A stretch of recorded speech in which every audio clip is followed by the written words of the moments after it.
करनाल की अनाज मंडी में 7 सितंबर तक एक बड़ी पंचायत किसानों की तरफ से रखी गई। किसानों ने साफ ऐलान कर दिया कि अगर उनकी मांगों को सरकार नहीं मानती तो फिर जिला सचिवालय का घेराव किया जाएगा। लाठीचार्ज किया है लाठीचार्ज, उनको चोटें आई हैं, एक भाई शहीद हुआ है। उसमें जो दोषी अधिकारी हैं, चाहे उसमें एसडीएम है, चाहे उसमें पुलिस अधिकारी हैं, उन सब के ऊपर मुकदमा दर्ज कर दिया जाए। इसका फतेहाबाद में राज्यसभा सांसद कांग्रेस नेता दीपेंद्र हुड्डा का बड़ा बयान सामने आया है। दुष्यंत चौटाला और अजय चौटाला को प्रदेश की जनता नहीं लेती सीरियस, इनकी कही बातों पर जनता को नहीं है विश्वास। भाजपा सरकार को बताया अहंकारी और घमंडी सरकार।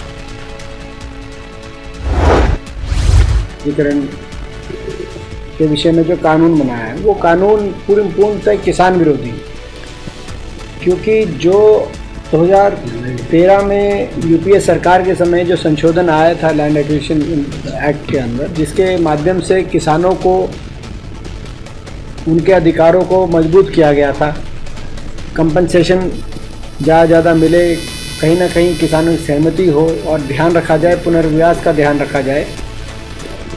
ये जो हरियाणा ने जो कानून बनाया है इस बार जो विधानसभा सत्र में, उसमें गोहाना में सरकार द्वारा ओबीसी वर्ग के लिए जाति जनगणना को लेकर अति पिछड़ा वर्ग अधिकार मंच के कार्यकर्ताओं ने प्रदर्शन किया। कहा कि सरकार पूंजीपतियों को सब कुछ देकर दलित और पिछड़े वर्ग के आरक्षण को खत्म करना चाहती है, उन्हें ऐसा प्रधानमंत्री नहीं करना चाहिए। गोहाना के अंदर अम्बेडकर चौक पर अपना धरना प्रदर्शन कर रहे हैं और हम प्रधानमंत्री का नाम ज्ञापन भी अब सौंपेंगे एसडीएम साहब को। हमारी मांगे हैं, 1931 से हमारी ओबीसी की जनगणना हुई थी, उसके बाद हमारी कोई जनगणना नहीं हुई।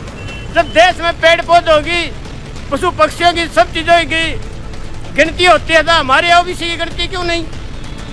हमारा जनगणना होएगी, उसमें ओबीसी का कॉलम।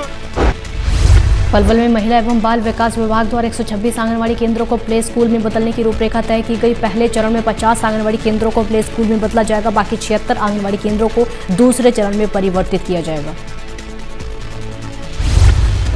आंगनवाड़ी सेंटर्स कन्वर्ट किए जा रहे हैं, प्ले स्कूल में कन्वर्ट किए जा रहे हैं। टोटल 4000 आंगनवाड़ी सेंटर्स हैं पूरे हरियाणा के। उनमें से हम उन कार्यकर्ताओं को ले रहे हैं जिनका आंगनवाड़ी सेंटर स्कूल में चल रहे हैं या स्कूल की बिल्डिंग में ही अपना भवन बने हुए हैं, जो हमारी सरकार द्वारा बनाए गए हैं। और साथ में उन वर्करों का ग्रेजुएट होना, जेबीटी, बीएड या एनटीटी का जो स्पेशल कोर्स होते हैं वो किए हुए होने चाहिए, जिनमें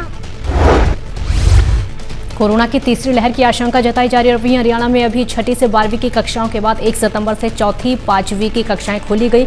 शिक्षा मंत्री कंवरपाल गुर्जर ने कहा कि स्कूलों को लेकर अच्छा रिस्पांस मिल रहा है, अच्छी संख्या में छात्र आ रहे हैं। रिस्पांस है, पहले हमने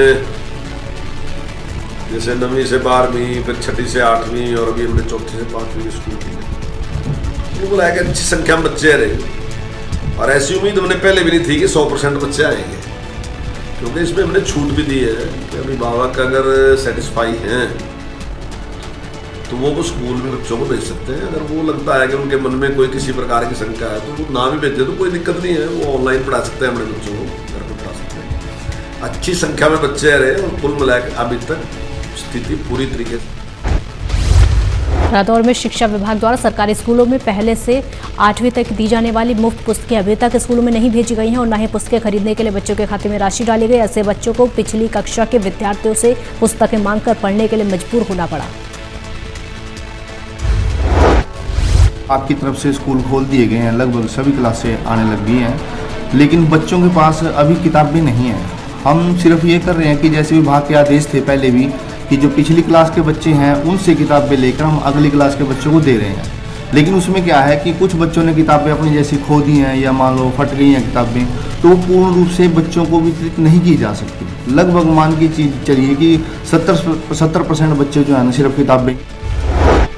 गोहाना में बेहतर सफाई व्यवस्था को लेकर करने वाले क्लीन सिस्टम गोहाना ऐप की शुरुआत की गई। डीएम ने क्लीन सिस्टम गोहाना ऐप का शुभारंभ किया। गोहाना जिले का पहला शहर होगा जिसमें QR कोड सिस्टम लागू किया गया।